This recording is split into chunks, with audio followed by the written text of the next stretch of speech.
Modern ஆஸ்திரேலியாவோட பிறப்பிடமே இந்த Sydney தான். முக்கியமாக நம்ம இருக்கிற இப்போ இந்த ராக்ஸ் ஏரியா தான். இங்கேருந்து இந்த ஷிப் வந்து இப்போ சிங்கப்பூர் நோக்கி பயணம் பண்ணும்போது 10க்கும் மேற்பட்ட நாடுகள். எவ்வளோ க்யூட்டாக இருக்குது பாருங்கள் ஸ்டூடெண்ட்ஸ் ட்ரெஸ் எல்லாம். பிரம்மாண்டத்தின் உச்சம் தான் இந்த அட்டகாசமான Sydney Harbour Bridge. Double decker ட்ரெயின்ஸுங்க எல்லாமே இங்கே மெட்ரோ ட்ரெயின்ஸில். ஆஸ்திரேலியாஸ் ஃபர்ஸ்ட் ரோட் இது பர்ஃபெக்ட் வியூங்க. இது பயங்கர காஸ்ட்லிங்க. சிட்னி நியூசிலாண்டோட காஸ்ட்லியாக இருக்குது. எல்லாம் ஸ்வீடன்லேருந்து வந்திருக்கு. 1 மில்லியன் டைல்ஸ் வந்திருக்கு. கப்பலை கவுத்தி போட்ட ஒரு தோரணையாக தான் இருக்கும். சிட்டியில் வேலை செஞ்சுட்டு ஃபெர்ரியில் வீட்டுக்கு வந்துடுவாங்க, மேன்லியில் இருக்க வீட்டுக்கு. அவ்வளோதான். இது வந்து சிட்னியோட 2வது ஃபேமஸ் பீச்சுங்க. ரெண்டும் ஒரே வியூவில் அல்டிமேட்.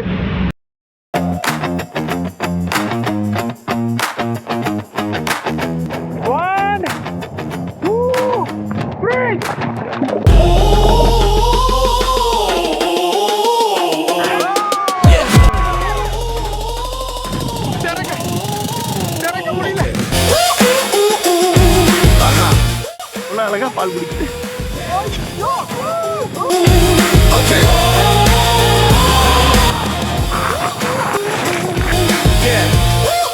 இந்த அட்டகாசமான அடிலைட் ஓவல் ஸ்டேடியத்தை world's most beautiful beach.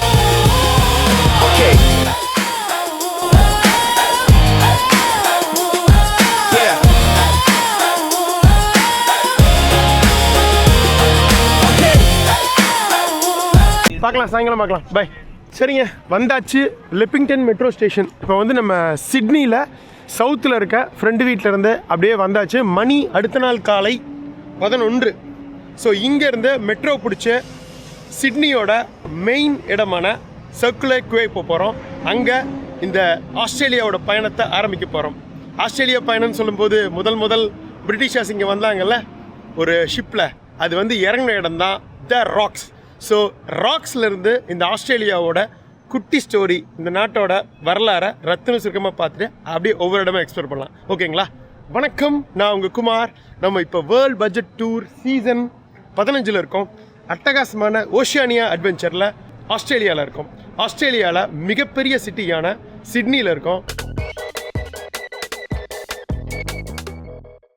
So இந்த லெப்பிங்டன் ஸ்டேஷன்லேருந்து அப்படியே ஒன்றா பார்க்கலாம். ட்ரெயின்ஸ் இன்னும் 1 நிமிஷத்தில் வரப்போகுது. சிட்டி சர்க்கிள் T2 பிளாட்ஃபார்ம் 2ல் இங்கே வந்து டேப் பண்ணிட்டு போகணும். நம்மளோட கார்டே உட்காரும். சக்ஸஸ். போகலாமா? பிளாட்ஃபார்ம் 2 டக்குன்னு போகலாம். வாங்க, ட்ரெயின் வந்துடும். ட்ரெயின் நிற்குதுங்க. ட்ரெயின் ஏறிடலான்னு நினைக்கிறேன். போகலாம் வாங்க. ஃப்ரீயாக தான் இருக்குது ட்ரெயின். பிங்டன் ஆன் டைமுக்கு வந்துவிட்டோம். இறங்கிட்டு பேசலாம் எப்படி என்ன ஏதுன்னு நிறையா சொல்ல வேண்டியது இருக்குது.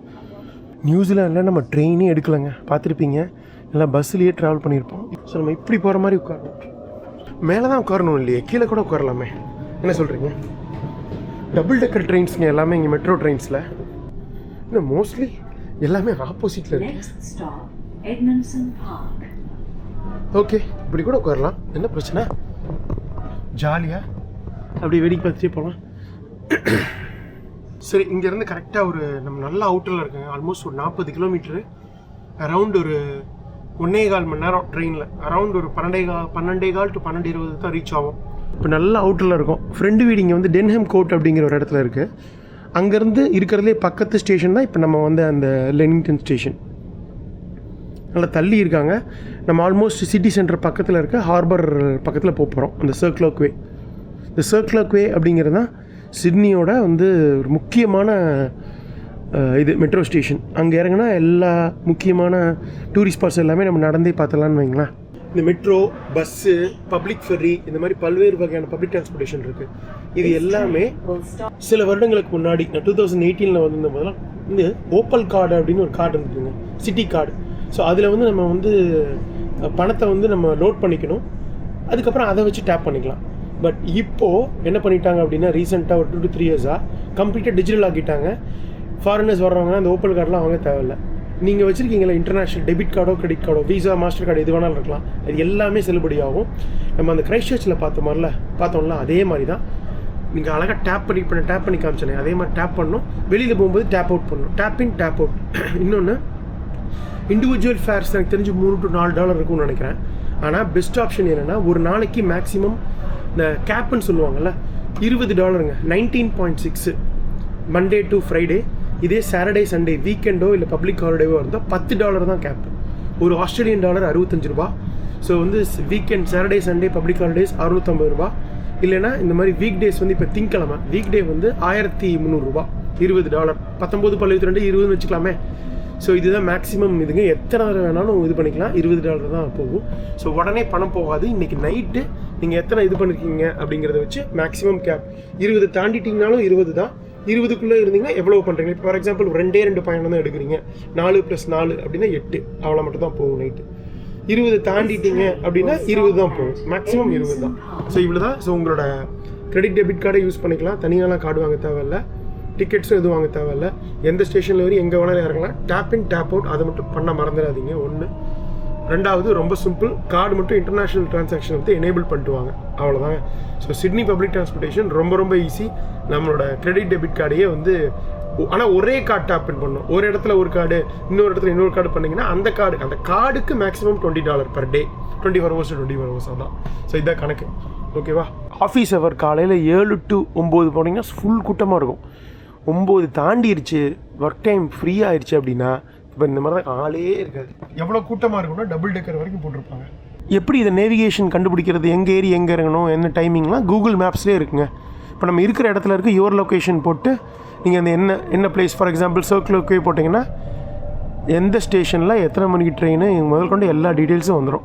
பச்சை பசேன்னு இருக்குது. அவுட்டரில் இருக்கிறதே நம்ம ஏதோ ஒரு கிராமத்தில் இருக்கிற மாதிரி ஒரு ஃபீல் தான் கொடுக்கணும் வைங்களேன். போயிட்டுருக்கோங்க, இன்னொரு 1/4 மணி நேரம் இருக்குது. சென்ட்ரல் ஸ்டேஷன் வழியாக தான் போகிறோம். சர்க்கிளுக்கு எங்கே பாருங்கள், ஒரு மாஸ்க் இருக்குது பாருங்கள். இந்த ஆஸ்திரேலியா சரி, முக்கியமாக சிட்னி வந்து ஒரு மல்டி கல்ச்சரல் டெஸ்டினேஷனுங்க. பல இன மக்கள் வாழ்கிறாங்க, பல மொழி பேசுகிற மக்கள் வாழ்கிறாங்க, முக்கியமாக பல மதங்கள் பின்பற்ற மக்கள் வாழ்கிறாங்க. ஓஷியானியாலேயே வந்து அதிக இனம், அதிக மொழி, அதிக மதங்கள் பின்பற்ற இடம் வந்து சிட்டி வந்து இந்த சிட்னி தான். மணி 12:30 வந்தாச்சுங்க சர்க்கிளுக்கு. அங்கே பாருங்கள் எவ்வளோ பெரிய பிரம்மாண்ட கப்பல் ஒன்று நின்றுருக்கு அப்படின்னு சொல்லிட்டு. குட்டி குட்டி ஃபெர்ரிஸ் இங்கேருந்து பல இடங்களுக்கு போகுது. அந்த ஐகானிக் பிரிட்ஜு எல்லாம் பார்க்கலாம் இங்கே. அதனால் எவ்வளோ பெரிய க்ரூஸ் ஒன்று நின்றுருக்கு பாருங்க. அதுதான் நான் எதிர்பார்க்காதது. ஜாலியாக அப்படி நடந்து போகலாம். இருங்க. ஓகே, கிளார்க்வே உங்களை அன்புடன் வரவேற்கிறது. அட்டகாசமாக இருக்குது இடம். இதுவே ஒரு சரியான வியூ பாயிண்ட்டு. பாருங்க, பிரமாதமான அந்த ஒப்பேரா ஹவுஸு. இந்த சைடு ஃபுல்லாக எல்லாம் வந்து இங்கேருந்து ஃபெர்ரி பாயிண்ட்டுங்க. அது இங்கேருந்து பல இடங்களுக்கு ஃபெர்ரிஸ் இருக்குது. நம்ம ஃபெர்ரிலையும் போகிறோம் இதே எபிசோட்லேயே. மேன்லி பீச் அப்படின்னு நார்த் ஆஃப் சிட்னியில் இருக்குது அந்த பீச்சு. அப்படி கீழே போகலாம் வாங்க. ஸோ இங்கேருந்து மொத்தம் 4 ரயில்வே லைன்ஸ், மெட்ரோ லைன்ஸ் இருக்குதுங்க சிட்னியில். அதில் முக்கியமான லைன் இப்போ நம்ம வந்தது T2. ஸோ இதுதான் மெயின் டூரிஸ்ட் டெஸ்டினேஷன் சிட்னி பொறுத்தவரை. அழகாக எங்கே இருந்தாலும் மெட்ரோ மாற்றி வந்துடலாம். வந்துட்டு இங்கேருந்து எங்கேயாவது ஃபெர்ரி எடுத்து பல இடங்களுக்கு போகிறனாலும் போகலாம். இது அப்படியே வேறு ஒரு இடத்த ஞாபகப்படுத்துது. சொல்லுங்கள் பார்ப்போம். இதே மாதிரியே ஒரு சிட்டி, பயங்கரமான ஒரு ஹார்பர். மெட்ரோ ஸ்டேஷனில் போகலாம், பஸ்ஸில் போகலாம். பஸ்ஸில் போனால் இந்த மாதிரி ஃபெர்ரி பாயிண்ட்ஸ் நிறையா இருக்கும். குட்டி குட்டி ஃபெர்ரிஸ் எடுத்து நிறைய இடங்களுக்கு கிராஸ் பண்ணலாம். யூரோப்பிலேருந்து நம்ம ஏஷியாவுக்கு போனோம், மறுபடியும் ஏஷியாவிலேருந்து யூரோப்புக்கு வந்தோம். ஞாபகம் இருக்கா? S, Istanbul. கிட்டத்தட்ட இஸ்தான்புல் மாதிரி தான் இருக்குது இந்த இடம். இஸ்தான்புல்ல ஞாபகம் இருக்கா? இந்த மாதிரி ஒரு இடத்துல தான் வந்து வார்ஃபில் தான் வந்து ஃபெர்ரி எடுத்து நம்ம யூரோப்பியன் இஸ்தான்புல்லேருந்து அந்த பக்கம் போனோம் ஏஷியாவுக்கு. கிட்டத்தட்ட அதே மாதிரி தான் இருக்குது. ஆஸ்திரேலியா அப்படின்னு என்ன அர்த்தம்? ஆஸ்திரேலிஸ் அப்படின்னு என்ன அர்த்தம்? சதன் அப்படின்னு அர்த்தம், தெற்கு அப்படின்னு அர்த்தங்க. அதுதான் ஆஸ்திரேலியஸ். எந்த லாங்குவேஜில்? எனக்கு தெரிஞ்சு டச்சு, இட்டாலிய மொழிகள், யூரோப்பியன் மொழிகளில் ஆஸ்திரேலியஸ்னால் சதன் அப்படின்னு அர்த்தம். ஏன்னா முதல் ஆஸ்திரேலியாவில் யூரோப்பியன் வந்து கால் வச்சது வந்து டச்சுக்காரங்க தான். 17ஆம் நூற்றாண்டு 1606 முதல் வந்து குயின்ஸ்லாண்டு பக்கத்தில், அதாவது ஆல்மோஸ்ட் நார்தன் ஆஸ்திரேலியா தான் முதல் வர்றாங்க டச்சுக்காரங்க. வந்துட்டு அதுக்கப்புறம் நிறைய டச்சுக்காரங்களாம் வராங்க 17ஆம் நூற்றாண்டு ஃபுல்லாக. ஸோ அவங்க வந்து இந்த நார்தன் ஆஸ்திரேலியா, வெஸ்டர்ன் ஆஸ்திரேலியா இது எல்லாத்தையுமே வந்து பார்க்குறாங்க, மேப் பண்ணுறாங்க. இந்த சர்க்கம் நேவிகேஷன் அப்படின்னு சொல்லுவாங்கள்ல, இந்த இடம் அப்படியே இந்த கடற்கரை ஒட்டியே போய் அதை வந்து மேப்பிங் சொல்லுவாங்க. இடங்களை வந்து வரைஞ்சி மேப் பண்ணுறது. ஸோ அது அந்த காலத்தில் அப்படி தான் பண்ணாங்க. இப்போ நமக்கு ஜிபிஎஸ் அது இதுன்னு இருக்குது. அதுக்கப்புறம் முதல் வந்து இந்த ஆஸ்திரேலியாவோட ஈஸ்டர்ன் சைடில் இப்போ நம்ம இருக்கிற நியூ சவுத் வேல்ஸ் ஸ்டேட்டோட முக்கிய இடமான நகரமான சிட்னியில் கால் வச்சது கேப்டன் ஜேம்ஸ் குக் அவர் பேரில் உள்ள தீவில் இருந்தால் நம்ம வந்தோம். அதுக்கப்புறம் நியூசிலாண்டும் அவர் வந்திருக்காரு. ஆனால் முக்கியமாக ஆஸ்திரேலியாவுக்கு அவர் நியூ சவுத் வேல்ஸ் அவர் தான் பேர் வச்சார். மெயினாக இந்த இடத்துக்கு சிட்னி தான் வந்தார். அவர் வந்த ஆண்டு 1770, 18ஆம் நூற்றாண்டில்.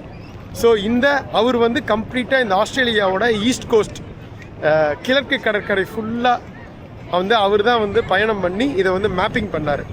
ஸோ அதுக்கப்புறம் தான் ஒரு முழு ஆஸ்திரேலியாவுக்கான மேப் வடிவமே கிடச்சிது. பட் அதுக்கான முழு காரணம் அவர் மட்டும் கிடையாது, ஈஸ்ட் மட்டும் தான் அவர் பண்ணார். நார்த்து இந்த பக்கம் வெஸ்டர்ன் ஆஸ்திரேலியா, இந்த பக்கம் சவுத்தெல்லாம் வந்து பண்ணது வந்து டச்சுக்காரங்க. டச் ஈஸ்ட் இண்டீஸ் அப்படிங்கிற ஒரு கம்பெனிக்காக அவங்க அந்த இந்தோனேஷியாலாம் வந்து பிடிச்சாங்க, உங்களுக்கு தெரியும். அதுக்கப்புறம் இந்த இடத்துக்கும் வந்தாங்க.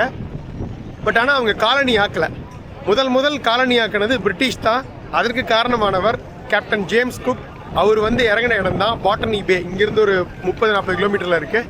ஆஸ்திரேலியாவிலே ஒரு மிகப்பெரிய ஒரு நகரம், மிகப்பெரிய ஹார்பர், அவ்வளோ வணிகம், போக்குவரத்து, சரக்கு போக்குவரத்து நடக்கிற இடம் சிட்னி. ஸோ எவ்வளோ அழகாக ஒரு முக்கியமான ஒரு ஹார்பர், அதுக்கு பக்கத்தில் அந்த ஹார்பர் பிரிட்ஜு, க்ரூஸ் வந்து நிற்கிற இடம், ஒரு மெயின் சிட்டி சென்டர் எல்லாம் எவ்வளோ பக்கத்தில் ஒரே இடத்துல அமைஞ்சிருக்கு பார்த்தீங்களா. ஒரு பழங்காலத்து பிரிட்டிஷ் மியூசியம். பிரிட்டிஷ் தானே, ஆஸ்திரேலியன்ஸ் எல்லாம் ஒன்று தானே. 1788 முதல் கப்பல் வந்தது. இதுக்கு காரணமானவர் குக்கு. அவர் பாட்டனி பேக்கு வந்தார். பட் முதல் கப்பல் வந்து செட்டில் ஆன இடம் தான் இப்போ நம்ம போகிற ராக்ஸ். வாங்க இந்த க்ரூஸை பார்த்துட்டு போயிடலாம். சிங்கப்பூர்லேருந்து கப்பல் வருவாங்க நிறையா. இங்கேருந்து கிளம்பி சவுத் பசிபிக் ரவுண்ட் அடிச்சுட்டு வர கப்பல்களும் இருக்குது. சிங்கப்பூர், ஹாங்காங்லாம் வந்து ஆரம்பித்து அப்படியே இந்த சவுத் ஈஸ்ட் ஏஷியா ஃபுல்லாக கடந்து இந்தோனேஷியா வழியாக ஆஸ்திரேலியா வந்து பயணம் பண்ணி சிட்னி, மெல்போர்ன் இங்கெல்லாம் ஸ்டாப் பண்ணிட்டு போகிற சொகுசு கப்பலும் இருக்குது. ஸோ அப்படிப்பட்ட ஒரு அட்டகாசமான சொகுசு கப்பல் தான் இந்த carnival adventure Overseas passenger terminal. So வெளிநாடு போகிறவங்க, கப்பலில் போகிறவங்க இதில் போகலாம். இங்கே போட் பண்ணுறது. ஸோ இங்கே உங்களுக்கு எல்லாமே இமிக்ரேஷன் கண்ட்ரோல், செக்யூரிட்டி இதெல்லாம் இருக்கும். அந்த க்ரூஸ் கம்பெனிஸோட இது செக்இன் இடம் பண்ணுற இடம் எல்லாம் இருக்கும். இந்த அட்டகாசமான பிரம்மாண்டமான கார்னிவல் அட்வென்ச்சர் க்ரூஸ் வந்து சிட்னியோட தான். இங்கே தான் ஆறவே மிக்குது. ஸோ ஃபஸ்ட் ஸ்டாப்பே இங்கே தான். இங்கேருந்து இந்த ஷிப் வந்து இப்போ சிங்கப்பூர் நோக்கி பயணம் பண்ணும்போது 10க்கும் மேற்பட்ட நாடுகள். ஸோ அப்படியே சிட்னி, அப்படியே இன்னும் கொஞ்சம் கீழே இறங்கி மெல்போர்ன், அப்படியே கொஞ்சம் டுவர்ட்ஸ் வெஸ்ட் போய் சவுத் ஆஸ்திரேலியாவில் இருக்கிற அடிலேடு, அப்புறம் அடிலேட்லேருந்து அப்படியே வந்து டுவர்ட்ஸ் சிங்கப்பூர் நோக்கி பயணம் பண்ண போகுதுங்க.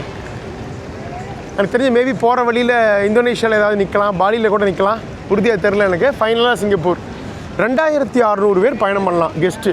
எவ்வளோ பெரிய கப்பல் பா. 1100 பேர் வந்து இவங்க மட்டும் வேலை செய்கிறாங்க, உள்ளே வேலை செய்கிறவங்க மட்டும். 13 அடுக்கு மாடி மொத்தம். ஸோ இது எதிர்பார்க்கல, இப்படி ஒரு பிரம்மாண்ட கப்பல், சொகுசு கப்பல் பார்ப்போன்னு. பாய் கார்னிவல் அட்வென்ச்சர். நம்ம அப்படியே ஆஸ்திரேலியாவை வந்து எக்ஸ்ப்ளோர் பண்ணுவோம், வாங்க பற்றி தெரிஞ்சு போவாங்க. ஸோ மாடர்ன் ஆஸ்திரேலியா ஆரம்பித்த இடம் த ராக்ஸ். போலாமா? ஆஸ்திரேலியாவுக்கு வந்து ஒரு நீண்ட நெடிய பழம்பெரும் ஒரு வரலாறு இருக்குது. சவுத் ஈஸ்ட் ஏஷியா, அதாவது பிலிப்பைன்ஸ், தாய்லாந்து, இந்தோனேஷியா மற்றும் சவுத் ஏஷியா, அதாவது நம்ம தமிழர்கள் கடலோடிகளாக பயணம் பண்ணி ஆஸ்திரேலியாவுக்கு வந்து செட்டில் ஆகியிருக்காங்க. நம்ம ஒரிசா பாலு இந்த உலகமெங்கும் உள்ள தமிழர்கள் பற்றியும் தமிழ் கலாச்சாரங்கள் பற்றியும் வந்து ஆய்வு செஞ்சு மிகப்பெரிய விஷயங்களை வந்து தமிழர்களுக்கு பண்ணவர். இப்போ இறந்துட்டார், 1 வருஷம் ஆச்சு, அவர் கேன்சர் வந்து இறந்துட்டார். ஒரிசா பாலு அவர்கள் இந்த இந்த ஆஸ்திரேலியாவோட பூர்வ குடிகளான இந்த அபாரிஜினல் பீப்புள் அப்படின்னு சொல்லுவாங்க. அதில் வந்து நிறைய அவங்களோட மொழியில் வந்து அதில் நிறைய வகைகான ட்ரைப்ஸ் இருக்காங்க. அதில் ஒரு சில இதில் வந்து தமிழ் வார்த்தைகள் இன்னமும் இருக்குது அப்படின்னு சொல்லி இந்த ஆய்வில் கண்டுபிடிச்சிருக்காரு. தமிழர்களும் வந்து இந்த அட்டகாசமான இந்திய பெருங்கடலில் பயணம் பண்ணி வந்து ஆஸ்திரேலியாவுக்கு வந்திருக்காங்கங்கிறது வந்து கிட்டத்தட்ட உறுதி செய்யப்பட்டிருக்கு. ஸோ ஆஸ்திரேலியாவோட பூர்வ குடிகளில் தமிழர்களும் இருக்காங்க, இங்கே விவசாயம் பண்ணி வாழ்ந்துருக்காங்க. ஆனால் மாடர்ன் ஆஸ்திரேலியா வந்து நம்ம வந்து 17ஆம் நூற்றாண்டுலேருந்தான் வந்து ஆரம்பிக்குது. முதல் யூரோப்பியன் வந்து இங்கே காலை வச்சது வந்து டச்சுக்காரங்க. டச் ஈஸ்ட் இந்தியா கம்பெனிங்கிற பேரில் இந்தோனேஷியா இதெல்லாம் பிடிச்சாங்கல்ல, அந்த டைமில் நார்த் ஆஸ்திரேலியாவும் வெஸ்டர்ன் ஆஸ்திரேலியாவும் வந்து கால் வைக்கிறாங்க. ஆனால் அந்த இடங்கள் எல்லாமே ரொம்ப ஆரிடாக இதாக இருக்கிறதுனால இது வந்து விவசாயத்துக்கோ காலனி பண்ணுறதுக்கோ தகுதி இல்லாத இடம், பயங்கர பெரிய நிலம், அதனால் இது வந்து நமக்கு யூஸ் ஆகாதுன்னு சொல்லிட்டு அவங்க காலனி பண்ணல. ஆனால் மேப்பிங் மட்டும் பண்ணாங்க. முதல் ஆஸ்திரேலியாவோட ஈஸ்ட்டு, அதாவது நம்ம இப்போ இருக்கிற கிழக்கு பகுதி ஆஸ்திரேலியாவுக்கு வந்து இந்த ஃபுல் ஈஸ்டர்ன் ஆஸ்திரேலியாவை மேப் பண்ணவர் captain James cook, British explorer. வந்து பார்த்துட்டு இந்த நியூ சவுத் வேல்ஸ் இங்கே தான் வந்து இறங்கினார். பாட்டனி பே அப்படிங்கிற ஒரு இடம், இங்கேருந்து 30 கிலோமீட்டர் நம்ம போகலாம். அங்கே வந்து இறங்கிட்டு ஆஹா இந்த இடம் அருமையாக இருக்குதுன்னு சொல்லிட்டு இங்கெல்லாம் வந்து பார்த்துருக்காரு. ஸோ இது வந்து விவசாயத்துக்கும் உகந்த இடம், ஸோ இங்கே வந்து நம்ம இருக்கலாம் அப்படின்னு சொல்லிட்டு உடனடியாக இதை வந்து நம்ம பிரிட்டிஷ் காலனியாக மாற்றணும் அப்படின்ட்டு மேலிடத்துக்கு, அதாவது பிரிட்டனுக்கு போய் தகவல் கொடுக்குறாரு. தகவல் கொடுத்த உடனே அந்த டைமில் அந்த பிரிட்டிஷ் சிறைகளில் நிறைய வந்து தண்டனை கைதிகள், கன்விக்ஸ் அப்படின்னு சொல்லுவாங்க, குற்றவாளிகள், அவங்கெல்லாம் இருந்திருக்காங்க. அதே சமயம் அமெரிக்காவில் இருந்த அந்த பிரிட்டிஷ் இதுவுமே வந்து அங்கே வந்து இடம் பத்தல. அங்கே வந்து பெரிய லெவலில் ரெவல்யூஷன்லாம் நடந்தது, அமெரிக்கன் ரெவல்யூஷன். அதை பற்றி பேசியிருப்போம் நம்ம, அதை பற்றி நம்ம அமெரிக்கா போகும்போது பார்க்கலாம். ஸோ அவங்களுக்கு வந்து இப்போ இடம் வந்து ஏதாவது ஒரு இடம் வேணும் இந்த கைதிகள்லாம் கொண்டு போய் வைக்கிறதுக்கு, இருக்கிறதுக்கு. அதே சமயம் ஜேம்ஸ் குக் போய் சொல்கிறாரு, இந்த அவர் வந்து பேர் வைக்கிறது வந்து நியூ சவுத் வேல்ஸ் அப்படின்னு பேர் வச்சுருக்காரு. உங்களுக்கு தெரியும் குக்கு எங்கெங்கெல்லாம் போனாரோ இந்த நியூசிலாண்டு எல்லா இடங்கள்லையும் சிட்டிஸ்லாம் பிரிட்டிஷ் பேரையே வச்சுட்டாரு. அந்த தண்டனை கைதிகளையும் வந்து வைக்கிறதுக்கு ஒரு இடம் வேணும். அதே சமயம் ஆஸ்திரேலியாவோட இந்த ஈஸ்ட் கோஸ்ட் வளமாக இருக்குது, இதை வந்து காலனி ஆக்குறங்கிற எண்ணத்தில் முதல் கப்பல் 1788 வருதுங்க. அப்படி வந்து இறங்கி அந்த கிட்டத்தட்ட ஒரு 700 to 800 தண்டனை கைதிகள், கன்விக்ஸை வந்து கூப்பிட்டு வராங்க. இதை முதல் தண்டனை காலனியாக, பீனல் காலனியாக மாற்றுறாங்க. எப்படி வந்து நான் சொன்ன மாதிரி நம்ம இந்திய விடுதலைக்காக போரிட்ட அந்த சிப்பாய் முட்டினதில் முதல் இது கழகம், சிப்பாய் கழகம்னு சொல்லுவோம், 1857 நினைக்கிறேன். அதில் இருந்த கைதிகளை எல்லாம் அந்தமானுக்கு கூப்பிட்டு போனாங்க. கூப்பிட்டு போய் பயங்கர படாத பாடுபடுத்தினாங்க. கலாபாணி சிறைச்சாலை படத்தில் கூட பார்த்துருப்போம். ஸோ இந்தியாவுக்கு எப்படி அந்தமானோ அதே மாதிரி பிரிட்டிஷ்க்கு வந்து இந்த ஆஸ்திரேலியா அதுதான் வந்து பீனல் காலனியாக மாறிச்சு. அப்படி வந்த அந்த தண்டனை கைதிகள் முதல் வந்து வீடுகள் கட்டி ரோடு போட்டு செட்டிலான இடம் தான் இப்போ நம்ம இருக்கிற த லெஜெண்டரி ராக்ஸ். மழை வேறு பயங்கரமாக தூருதுங்க, ஐயோ காற்று வேறு அடிக்குது. அந்த இடம் தான் இப்போ ராக்ஸ். ஸோ இங்கே இருக்கிற நிறைய பில்டிங்ஸ் வந்து இப்போ கூட நீங்கள் பார்க்கலாம், எல்லாமே அந்த பழங்காலத்து கட்டின மாதிரியே இருக்கும், அந்த டைமில் கட்டினது.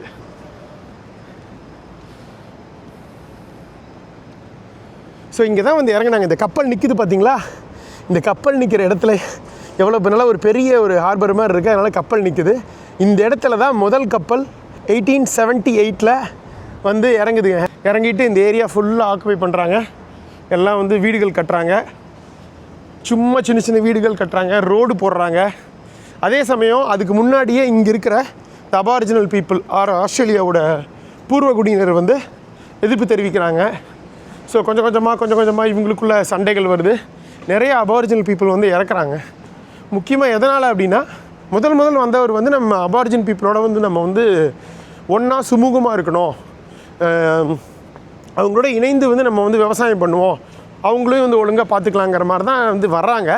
பட் போக என்ன ஆகுதுன்னா அபாரிஜின் பீப்புள் வந்து அவங்களோட நிலத்தையெல்லாம் வந்து இவங்க எடுத்துக்கிறாங்க. இந்த மாதிரி நிறைய பிரச்சனைகள் நடக்குது. ஆங்கிலேயர்கள் இந்த நோய்கள்லாம் கொண்டு வந்தாங்கள்ல, ஸோ இங்கே இருக்கிற மக்களுக்கு வந்து இந்த பழங்குடி மக்களுக்கு வந்து நோய் எதிர்ப்பு சக்தி இல்லைங்க அதெல்லாம். ஸோ அதனால் எப்படி நம்ம வந்து இந்த அமெரிக்காஸ், சென்ட்ரல் அமெரிக்கா, சவுத் அமெரிக்காலெலாம் பார்த்தோம், அங்கே இருக்க அந்த சிவப்பு இந்தியர்கள் வந்து இந்த ஸ்பானிஷ் பீப்புள் வந்து இது பண்ணதில் நிறைய பேர் இறந்தாங்க, நோய்கள் வந்து தாக்கு பிடிக்க முடியாமல், நோய் எதிர்ப்பு சக்தி இல்லாமல். அதே மாதிரி தான் இங்கே இருக்க அபாரிஜின் பீப்புளும் நோய் எதிர்ப்பு இல்லாமல் வந்து இறந்துட்டாங்க. நான் ஏதோ நினப்பில் இப்படி வந்துட்டாங்க, வேறு ஏதோ ரோட்டில் போகணும். இருக்கு நான் மேப் பார்க்குறேன். திமிங்கலம் பிடிக்கிறவங்க, அப்புறம் அந்த சீல்னு அந்த கடல் நாய்கள், கடல் சிங்கல் பிடிக்கிறவங்க எதுக்காக பிடிச்சாங்கன்னா அதை பிடிச்சி கறிக்காக பண்ணாங்க. ஒன்று முக்கியமாக அவங்க வந்து பண்ணதுக்கு காரணம் அதிலிருந்து வந்து எண்ணெய் எடுத்தாங்க. திமிங்கல எண்ணெய் வந்து ரொம்ப ஃபேமஸுங்க. இந்த ரூப்ரிகேஷன் ஆயில் அது இதுக்கு யூஸ் பண்ணலாம், பல்வேறு விஷயங்களுக்கு அது யூஸ் ஆச்சு. அதனால் மிகப்பெரிய டிமாண்ட் இருந்தது இந்த திமிங்கலங்களை பிடிக்கிறதுக்கு. இப்போ வந்து நம்ம பேன் பண்ணிட்டாங்க. ஆனால் அந்த சமயத்தில் ஆஸ்திரேலியா, நியூசிலாண்டு சுற்றியும் நிறைய இங்கே இருக்க கடலில் நிறைய திமிங்கலங்கள் இருந்ததுனால நிறைய அந்த வேலர்ஸ், சீல் பிடிக்கிறவங்க சீலர்ஸ், இவங்க 2 பேரும் வந்தாங்க. வந்து இங்கே நிறையா ட்ரேடெல்லாம் பண்ணுறாங்க. அதே சமயம் இங்கே விவசாயம் பண்ண ஆரம்பிக்கிறாங்க. அதுக்கப்புறம் மிகப்பெரிய லெவலில் ஒரு பூம் 19th செஞ்சுரியில் என்னவா இருக்கும் சொல்லுங்கள்? நம்ம நியூசிலாண்டில் பார்த்தோமே கோல்டு ரஷ், மிகப்பெரிய தங்க புதையல், தங்க சுரங்கங்களை கண்டுபிடிக்கிறாங்க. முக்கியமாக இந்த NSWவில், நியூ சவுத் வேல்ஸ் மற்றும் இன்னும் கொஞ்சம் கீழே இருக்கிற விக்டோரியாவில். இப்போ மெல்போர்ன் இருக்கு இல்லைங்களா, அதுதான் விக்டோரியா மாகாணம். இந்த ரெண்டுலேயும் கண்டுபிடிக்கிறாங்க. கோல்டு ரஷ் இருந்தாலும் என்ன ஆகும், நல்லா தெரிச்சிக்கிட்டு வருவாங்கள்ல. அது மாதிரி உலகம் ஃபுல்லாக இருந்து பிரிட்டிஷர்ஸு, அமெரிக்காவிலேருந்து, சைனாவிலேருந்து, நியூசிலாண்டில் பார்த்தோம்ல சைனாவிலேருந்தும் இந்த கோல்டு மைனிங்கில் இருக்கிறவங்க எல்லாம் வர ஆரம்பிக்கிறாங்க. மிகப்பெரிய லெவலில் ஒரு இமிக்ரேஷன் வந்து, தமிழில் என்ன வார்த்தை, இமிக்ரேஷனுங்கிறது குடியுரிமை தானே. ஸோ இமிக்ரேஷன் நடக்குது, நிறைய பேர் வந்து இங்கே வந்து செட்டில் ஆகுறாங்க. ஸோ ஒரு மிகப்பெரிய லெவலில் இந்த சிட்னி நகரம் வந்து வளர்ச்சி அடையுதுங்க. ஸோ இது நடக்கிறது வந்து 1850s. ஸோ கன்விக்டாக வந்தவங்க கொஞ்சம் தான், சில ஆயிரங்கள் தான். மிகப்பெரிய லெவலில் இந்த இதுக்காக கோல்டு ரஷ், தங்கம் சுரங்கள் வந்து எடுக்கிறதுக்காக வந்தவங்க தான் அதிகம். ப்ளஸ் இந்த ஃப்ரீ இதுன்னு சொல்லுவாங்க, அதாவது இங்கிலாந்து பிரிட்டிஷில் இருந்த மக்கள் வந்து சில பேர் நாங்கள் வந்து ஆஸ்திரேலியா போய் செட்டில் ஆகிறோம் அப்படின்னு சொல்லிட்டு கப்பலில், அதே பிரிட்டிஷ் கப்பலில் வந்து இங்கே வந்து செட்டில் ஆக, ஃப்ரீ செட்டிலர்ஸ் அப்படின்னு சொல்லுவாங்க. அவங்க வந்து செட்டில் ஆகுறாங்க. அவங்களுக்கு வேலை பார்க்குறது, அவங்களுக்கு வந்து அவங்களுக்கு தேவையான இன்ஃப்ராஸ்ட்ரக்சர், வீடுகள், ரோடுகள் மற்றும் தொழிற்சாலைகள் இதெல்லாம் அமைக்கிறதுக்கு இந்த கன்விக்ஸ், அதாவது தண்டனை கைதிகளை வந்து யூஸ் பண்ணிக்கிட்டாங்க பிரிட்டிஷ் கவர்மெண்ட்டு. ஸோ இப்படி ஒரு மிகப்பெரிய லெவலில் ஒரு யூரோப்பியன் செட்டில்மெண்ட் வந்து உருவாகுது. முக்கியமாக பிரிட்டிஷ் செட்டில்மெண்ட். அது தவிர கொஞ்சம் மற்ற யூரோப்பியன் கண்ட்ரீஸு, அமெரிக்காவிலேருந்து கொஞ்சம் பேர், சைனீஸு. ஸோ இப்படி ஒரு மல்டி கல்ச்சரல் இதுவாக வந்து இந்த நாடு வந்து அப்படியே உருவெடுக்குது. ஆனால் ப்ரிடாமினன்ட் பார்த்திங்கன்னா பிரிட்டிஷர்ஸ் தான். பல்வேறு காலனிஸ் இருந்ததுங்க, 6 காலனியாக பிரிச்சுருந்தாங்க. இப்போ நம்ம பார்க்குற இந்த மெயின் ஸ்டேட்ஸ் இருக்குது பார்த்திங்கன்னா ஆஸ்திரேலியா, அது வந்து 6 காலனிஸாக இருந்தது. எப்போது 20th century ஆரம்பிக்கிற வரைக்கும். நம்ம இருக்கிற நியூ சவுத் வேல்ஸு, மேலே இருக்கிற குயின்ஸ்லாண்டு, கீழே இருக்கிற விக்டோரியா, அப்புறம் சென்ட்ரல் சவுத்தில் இருக்க சதர்ன் ஆஸ்திரேலியா, மேலே இருக்க நார்தர்ன் டெரிட்டரி, வெஸ்ட்டில் இருக்கிற வெஸ்டர்ன் ஆஸ்திரேலியா. மொத்தம் இப்போ வந்து ஆஸ்திரேலியா பார்த்திங்கன்னா 6 ஸ்டேட்டு 2 டெரிட்டரி. பார்த்திங்களா, வந்துட்டோம். த ராக்ஸ் பார்த்திங்களா, அதான் இந்த இடம் கடப்பமா. இதில் 1901 20th century ஆரம்பத்தில் இந்த 6 ஸ்டேட்ஸையும் இணைச்சு ஒரு புது பெயர் இந்த நாட்டுக்கு கிடைக்குது. அதுதான் இப்போ இருக்கிற பெயர். இந்த நாட்டோட official name Commonwealth of Australia. காமன்வெல்த்னா என்னங்க, பொதுநல கூட்டமைப்பு அப்படின்னு அர்த்தம். ஸோ இந்த 6 பீனல் காலனிஸ் இருக்குல்ல, இது எல்லாத்தையும் சேர்த்து வச்சு ஒரே கண்ட்ரியாக உருவாக்கி ஒரே பேர் வச்சாங்க. அதுதான் காமன்வெல்த் ஆஃப் ஆஸ்திரேலியா. அப்புறம் முதலாம் உலகப் போர்லேயும் சரி, 2ஆம் உலகப் போர்லேயும் சரி, 1914 to 18, 39 to 45 இரண்டுலேயுமே வந்து ஆஸ்திரேலியா பங்கெடுக்குது. பிரிட்டிஷ்காரங்களுக்கு மாபெரும் உதவி செய்கிறாங்க. முக்கியமாக 2ஆம் உலகப் போரில், இந்த பசிபிக் வந்து ஜப்பானுக்கு எதிராக நடந்த போரில் Australians, Americans, British, UK army இவங்க எல்லாம் சேர்ந்து போரிடுறாங்க. அதில் நிறையா பங்கெடுத்து 2ஆம் உலகப் போரில் வந்து ஜப்பானை வீழ்த்துறாங்க. நிறைய பேர் வந்து ஆஸ்திரேலியன்ஸ் இறக்குறாங்க. பப்பா நியூகினி இதெல்லாம் நம்ம பார்த்துருப்போம். பசிபிக் ஐலாண்ட், சாலமன் தீவுகளை கூட பார்த்துருப்போம். ஸோ இப்போது இந்த அபாரிஜினல் பீப்புளுக்கு வந்து, இந்த பூர்வகுடி மக்கள் வந்து ஓரளவுக்கு இது இருக்குங்க. ஸோ எதாக இருந்தாலும், எந்த ஒரு ஃபங்க்ஷன்ஸு எதாக இருந்தாலும் அவங்களோட பாடல்கள் பாடணும், அவங்க கலாச்சாரத்தை பின்பற்றணும், அவங்களுக்கு சம உரிமை கொடுக்கணும். அப்படிங்கிறதுல இந்த கான்ஸ்டியூஷன்ஸ்லேயே நிறைய மாற்றங்கள் கொண்டு வந்திருக்காங்க. பல்வேறு கலாச்சாரங்கள், பல்வேறு இனக்குழுக்கள் வந்து புழங்குற இடம் சிட்னி. ஏன்னா அவ்வளவு வர்த்தகம், அவ்வளவு தொழில், அவ்வளவு வேலைவாய்ப்பு வந்து இங்கே இருக்குது. அதுதான் முக்கிய காரணம். எல்லா செக்டர்லேயும், ஐடி செக்டர் ஆகட்டும், ஆஸ்திரேலியா முக்கியமாக ஐடி செக்டருக்கு அதை விட ஃபேமஸ் மைனிங் செக்டர். உங்களுக்கு தெரியும், இந்த மாதிரி தாது பொருட்கள் வந்து அதிகமாக கிடைக்குது ஆஸ்திரேலியாவில். தங்கமாக இருக்கட்டும், முக்கியமாக நிறையா இது தாது பொருட்கள் கிடைக்குது. நிறைய சுரங்கங்கள் இருக்குது ஆஸ்திரேலியாவில். ஸோ அதனால் அதில் மிகப்பெரிய லெவலில் வேலைவாய்ப்பு. அப்புறம் வந்து இது அக்ரிகல்ச்சர், ஏக்கர் கணக்கில் நிலங்கள் இருக்குது. முக்கியமாக இந்த ஈஸ்டர்ன் சைடு. ஏன்னா சென்ட்ரல் ஆஸ்திரேலியா பார்த்திங்கன்னா ஃபுல்லாக ஏரிட் லேண்டு, ஃபுல்லாக டெசர்ட் மாதிரி தான் இருக்கும், அங்கே எதுவும் விளையாது. ஆனால் இந்த ஈஸ்டர்ன் ஆஸ்திரேலியா, இப்போ நம்ம இருக்கிற இடம் பக்கத்துலலாம் சும்மா ஏக்கர் கணக்கில் வந்து விவசாயம் பண்ணுறாங்க. ஆடு மாடுகள் வளர்த்தல், கேட்டில் பயங்கர ஃபேமஸ். நியூசிலாண்டு பார்த்த மாதிரியே தான் பல்வேறு விதமான. அப்புறம் மிகப்பெரிய ஒரு ஹார்பர், இயற்கை ஹார்பர் அமைஞ்சிருக்கு, துறைமுகம். ஸோ அதனால் வர்த்தகத்துக்கும் சரியாக இருக்குது. ஸோ இது மாதிரி பல்வேறு காரணங்களால் வந்து, அதுவும் இல்லாமல் Australia's first settlement, British settlement இங்கே தான். ஸோ மாடர்ன் ஆஸ்திரேலியாவோட பிறப்பிடமே இந்த சிட்னி தான். முக்கியமாக நம்ம இருக்கிற இப்போ இந்த ராக்ஸ் ஏரியா தான். ஓரளவுக்கு அந்த பழைய இதை நம்மளால் பார்க்க முடியுது. இருந்தாலும் பல்வேறு விஷயங்களுக்கெல்லாம் மாறிடுச்சுங்க. அதுக்கு காரணம் ஒரு பிளேக் வந்தது, நம்ம அதை பார்ப்போம். இப்போ இதெல்லாமே எல்லாம் மாற்றி ஒரு கொலோனியல் ஹெரிட்டேஜ் மாதிரி மாற்றிட்டாங்க. ஒரு பாரம்பரியமிக்க இடத்த வந்து அப்படியே ஒரு டூரிஸ்ட் ஸ்பாட்டாக மாற்றிட்டாங்க. 250 வருஷம், ஆல்மோஸ்ட் 250 வருஷத்துக்கு முன்னாடி முதலாக வந்திருக்காங்க பிரிட்டிஷர்ஸ் இங்கே வந்து கட்டினது எல்லாமே. அது கூட ஒரு சில விஷயங்கள் நம்மளால் பார்க்க முடியுது. காமன்வெல்த் ஆஃப் ஆஸ்திரேலியா ஆனதுக்கப்புறம் இங்கே வந்து ஒரு பிளேக் நோய் வந்ததுங்க. ஸோ அதில் நிறையா மக்கள் இறந்தாங்க. அப்புறம் முக்கியமாக இந்த ஏரியாவே அபாண்டன் பண்ணிட்டாங்க. அதுக்கப்புறம் கொஞ்சம் கொஞ்சமாக காலப்போக்கில் இது வந்து ஒரு மியூசியமாகவும் அப்படியே அதை சுற்றி ஒரு டூரிஸ்ட் ஏரியாவும் மாறிடுச்சு. பல காலத்து ட்ரம் பொட்டி, அவங்க யூஸ் பண்ண சீப்பு, இதெல்லாம் இங்கே பாருங்கள், அப்படியே இருக்குது பாருங்களேன். சீப்பு, கண்ணாடின்னு நினைக்கிறேன். ஸோ அவங்க வீட்டில் இருந்த ஒரு சில விஷயங்கள்லாம் அப்படியே இருக்குது, அப்படியே வச்சுருக்காங்க. இதை கம்ப்ளீட் ஆக்சுவலாக என்னென்னா ஆஸ்திரேலியன் கவர்மெண்ட் இதை கம்ப்ளீட்டாக இது பண்ணிட்டு எல்லாம் புதுப்பிக்கலான்னு பார்த்தாங்க. பட் இங்கே இருக்க மக்கள் வந்து இதோட வரலாறு, இதோட கலாச்சாரத்தை வந்து நம்ம வந்து எப்பவுமே வச்சுருக்கணும், அந்த ஹெரிட்டேஜ் அப்படிங்கிறதுக்காக இந்த இடத்த வந்து அப்படியே இங்கே இருக்க மக்கள் வந்து எதிர்ப்பு தெரிவித்ததுனால அப்படியே விட்டாங்க இது ப்ராஜெக்டை. அதனால் இன்னும் ஓரளவுக்கு நம்மளால் இதெல்லாம் பார்க்க முடியுது, பழங்கால இதெல்லாம். இது என்ன இப்படி ஒரு ஹிஸ்ட்ரியெல்லாம் இருக்கா அப்படின்னு கேட்டிங்களா? அப்போ இதெல்லாம் சொல்லணும்ல, அதுக்கு நம்ம வந்திருக்கோம். ஒரு நாட்டை பற்றி பல்வேறு இடங்கள் ரசித்து அதை வந்து அனுபவிக்கிறதுக்கு முன்னாடி அந்த நாட்டை பற்றின வரலாறு, அங்கே யார் இருந்தால், யார் வந்தாங்க, என்னெல்லாம் நடந்தது அப்படிங்கிறது அட்லீஸ்ட் ஒரு ரத்ன சுருக்கமாவது பார்க்கணும்ல. நான் உங்களுக்கு ரொம்ப ஷார்ட்டாக சொல்லியிருக்கேன். காலப்போக்கில் அவங்களோட பரம்பரைகள் அப்படியே இங்கே கல்யாணம் பண்ணி செட்டில் ஆகிறாங்க. ஸோ கன்விக்ட்ஸ் மட்டும்தான், குற்றவாளிகளோட தேசம் மட்டும்தான் ஆஸ்திரேலியாவில் இல்லை. அது அப்போ அந்த இது குற்றவாளிகள் தான். அதுக்கப்புறம் அந்த ஃப்ரீ செட்டிலர்ஸ் நிறையா நார்மல் சாதாரண மக்களும் வந்து குடியேறினாங்க. அதுக்கப்புறம் இமிக்ரெண்ட்ஸ் அந்த மாதிரி நிறையா கோல்டு ரஷ்க்காக நிறைய பேர் வந்து செட்டில் ஆனாங்க. ஸோ இது எல்லாமே சேர்ந்து தான் ஆஸ்திரேலியா அப்போது. ஸோ இது தாங்க மெயினாக இந்த ராக் ஸ்கொயர். ஸோ இதை வந்து இப்போ ஒரு கஃபே இதாக மாற்றிட்டாங்க.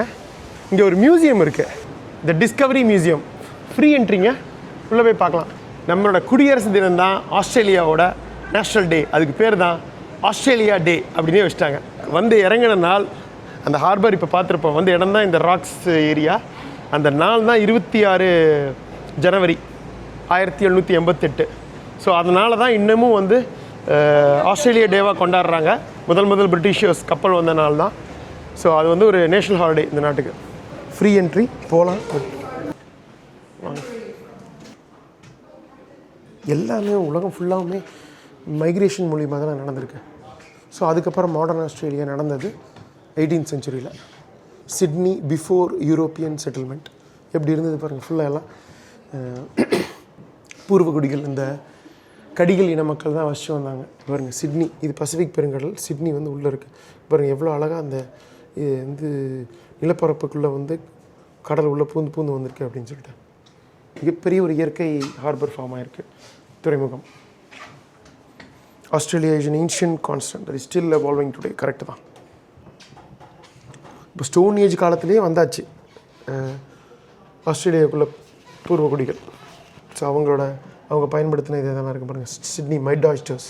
ஸோ இந்த இது ஃபுல்லாக இந்த பழங்குடிகளோட அன்றாட வாழ்க்கை முறையை தான் போட்டிருக்காங்க. அவங்களாம் எப்படிலாம் இருந்தாங்க, அவங்க இயற்கையை கும்பிட்டாங்க. ராக் ஆர்ட் அவங்க ரொம்ப ஃபேமஸ்ங்க. இந்த இது ராக் ஆர்ட், பாடி ஆர்ட்லாம், அதாவது இந்த பாறைகளில் வந்து உங்களுக்கு அப்படியே செதுக்கி அந்த அவங்களோட கலையை வந்து வரைஞ்சிருப்பாங்க. அதே மாதிரி தான் உடம்புலையும் வந்து வரைஞ்சிருப்பாங்க. டட்டூஸ்ன்னு சொல்லுவாங்கள்ல, இந்த இது கூட பார்த்துருப்போமே, பசிபிக் ஐலாண்டர்ஸ் அந்த மாதிரி தான். Arabian, Chinese, Indian traders may have been ventured close to northern Australian coast. ஏன்னா நார்தர்ன் ஆஸ்திரேலியா வந்து இதுக்கு பக்கத்தில் இருக்குதுங்க, இந்தோனேஷியா பக்கத்தில். ஸோ அவங்கெல்லாம் கண்டிப்பாக வணிகம் பண்ணுறதுக்கு வந்திருப்பாங்க. பட் ஆனால் முதல் ப்ராப்பர் கான்டாக்ட் வந்து ரெக்கார்டட் கான்டாக்ட் வந்து டச்சு தான். நான் சொன்ன மாதிரி 1606. அதுக்கப்புறம் ஜேம்ஸ் குக் வந்தார் 1770. ஸோ நான் சொன்ன ஹிஸ்ட்ரியை தான் அப்படியே இது பண்ணியிருக்காங்க. முதல் 1788 வந்தாங்க கப்பல்கள்.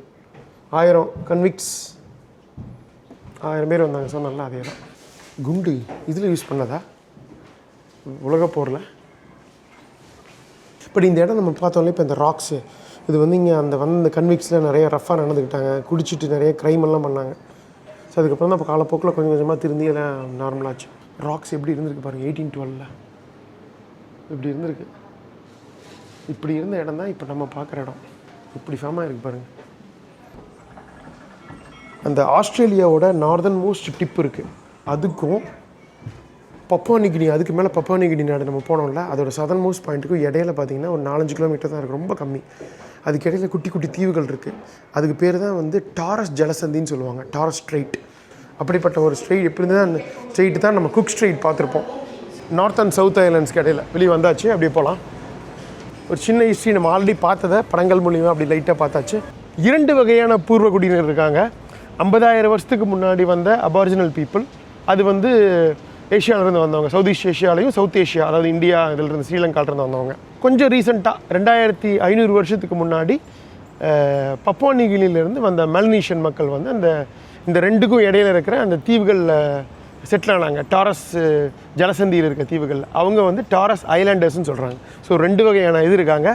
இப்போது நம்ம வந்திருக்கிறது அந்த famous George street, Australia's first road, முதல் ரோட் 1788 பிரிட்டிஷ் கைதிகளால் போடப்பட்ட ஆஸ்திரேலியாவோட ஃபஸ்ட் ஸ்ட்ரீட் ஆன ஜார்ஜ் ஸ்ட்ரீட். இதுதான் சூப்பராக இருக்குல்ல, நல்ல ஒரு ஹிஸ்ட்ரி.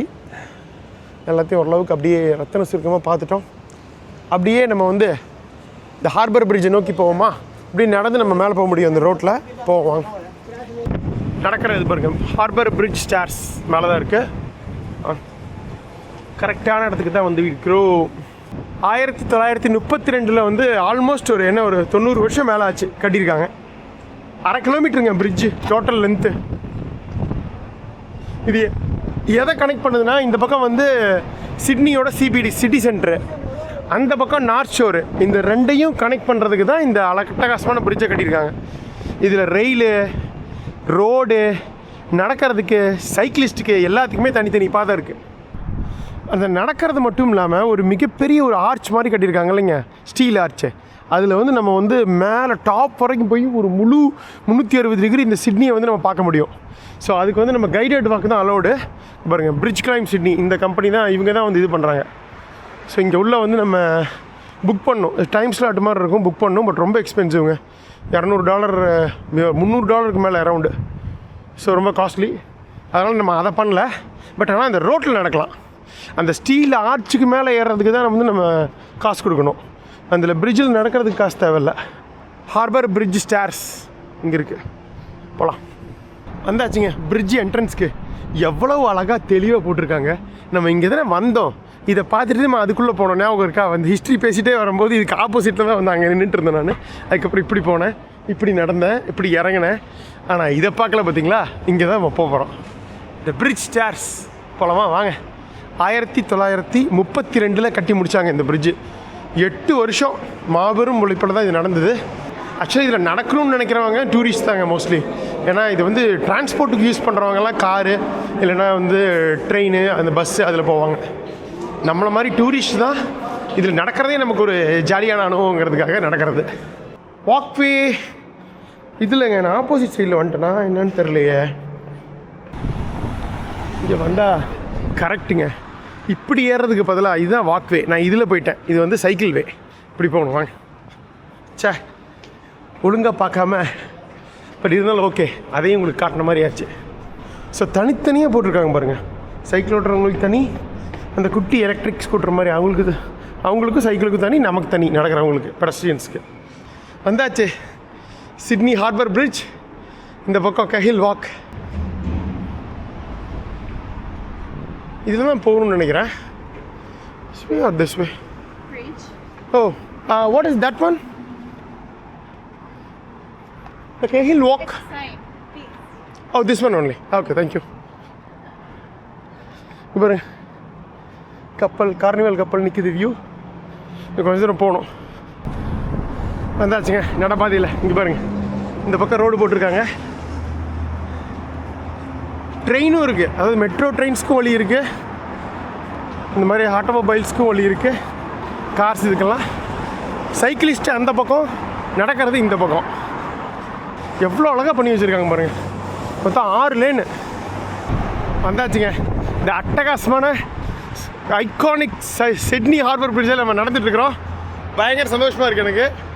நம்ம நடக்கிறோம், மக்கள் வந்து இது அழகாக யூஸ் பண்ணுறாங்க. இந்த பக்கம் சிட்டி சென்டர்லேருந்து அந்த பக்கம் நார்த் ஷோர் போகிறதுக்கு, மெட்ரோ ஒன்று போகுது, சைக்கிள் ஓட்டுறவங்க அந்த பக்கம் ஓட்டுறாங்க, எல்லாத்துக்கும் பர்ஃபெக்டாக வழி பண்ணி வச்சுருக்காங்க. ஸோ அழகாக ஒரு வியூ பாயிண்ட்டு கூட இங்கே பாருங்கள், பிரமாதமான அந்த ஒப்பேரா ஹவுஸ் இங்கேருந்து தெரியுது. அதை மறைச்சிருச்சுங்க இந்த க்ரூஸு. இது க்ரூஸ் இல்லைன்னா இந்த இடம் அம்முன்னு நல்லா தெரியும். எவ்வளோ பெரிய க்ரூஸ் பாருங்கள், 2600 பேர் பயணம் பண்ணுறது. ஸோ இந்த பக்கம் இருக்கா, நம்ம இதுலேயே நம்ம வந்து ஃபெர்ரி எடுத்து போனோம்னா நம்ம போகிறோம் இந்த மேன்லி பீச்சுக்கு போயிடலாம். ஒப்பேரா ஹவுஸ் வியூ நல்லா இருக்குல்ல. வேர்ல்ட்லேயே லார்ஜஸ்ட் ஸ்டீல் ஆர்ச் பிரிட்ஜ் இதுதாங்க. ஃபுல்லாக எல்லாம் இரும்பு இதுலேயே வந்து கட்டியிருக்காங்க. மில்லியன்ஸில் வந்து ரிவெட்ஸ் யூஸ் பண்ணியிருக்காங்க. ரிவெட்டு தான் ஃபுல்லாக நீங்கள் எங்கே பார்த்தாலும் பார்க்கலாங்க. பாருங்கள், எல்லாம் ஃபுல்லாக ரிவெட்டு தான். இதெல்லாம் ஹேண்ட் ரிவெட்ஸு. ஸோ ரிவெட்ஸை வச்சே அடித்து பண்ணியிருக்காங்க பிரிட்ஜை.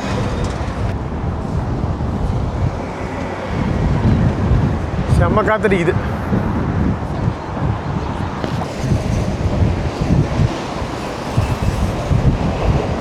ஸோ இந்த பிரிட்ஜில் பார்த்தீங்கன்னா தகவல் போட்டிருக்காங்க, சிட்னி ஹார்பர் பிரிட்ஜ் தெரியுதா? மக்கள் மேலே ஏறுறாங்க பாருங்கள். இது வந்து கைடட் பிரிட்ஜ் வாக். அது நம்ம பார்த்தோம் தெரியுமா அங்கே கம்பெனியே. ஸோ கூட கைட் கூப்பிட்டு வருவாங்க. டைமிங் ஸ்லாட் இருக்குது, அதில் புக் பண்ணணும். இப்படி மேலே ஏறி அங்கேருந்து அப்படியே மேலே ஏறி அந்த டாப்புக்கு போவீங்க. நம்ம இதில் நடக்கலாம். இது பாருங்கள், மெட்ரோ போகுது. Wow, super. முட்டை அவ்வளோதான், கடலில் விழுந்துடும் நம்மளோட கோப்ரோ DJI. பட் செம்மையாக இருக்குல்ல, சரியான வியூ. பர்ஃபெக்ட் வியூங்க இது.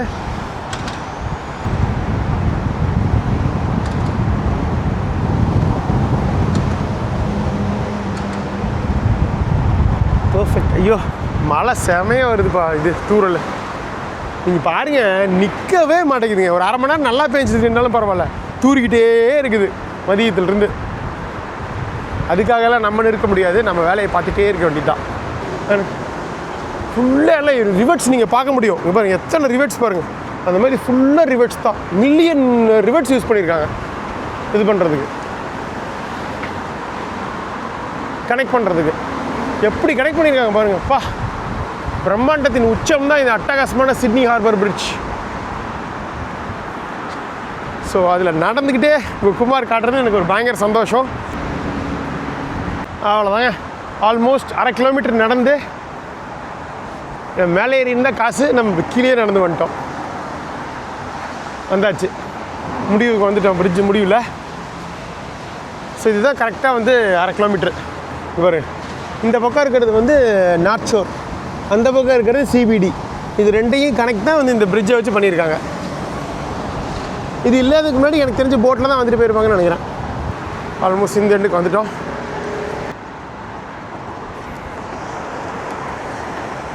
சரி குமார், இன்டர்நெட்டே நீ வந்ததுலேருந்து வாங்கலையே, எங்களுக்கு சொல்லலையே, அப்படி எப்படி தான் நெட்டு யூஸ் பண்ணுற அப்படின்னு தானே கேட்குறீங்க. கரெக்ட், நம்ம பார்த்தோம் சிட்னி ஏர்போர்ட்டில் $80 சிம் கார்டு வித் இன்டர்நெட், ரொம்ப காஸ்ட்லி. சிம் பார்த்தேன், நம்ம எப்படி நியூசிலாண்டு சிம் எடுத்தோம் அதே தான் இதில் பார்த்தேங்க. trip.com, நம்ம சைனீஸ் இது சிம் வாங்கணும்ல, சைனா ஃபுல்லாக யூஸ் பண்ணவே பல்வேறு விஷயங்களுக்கு.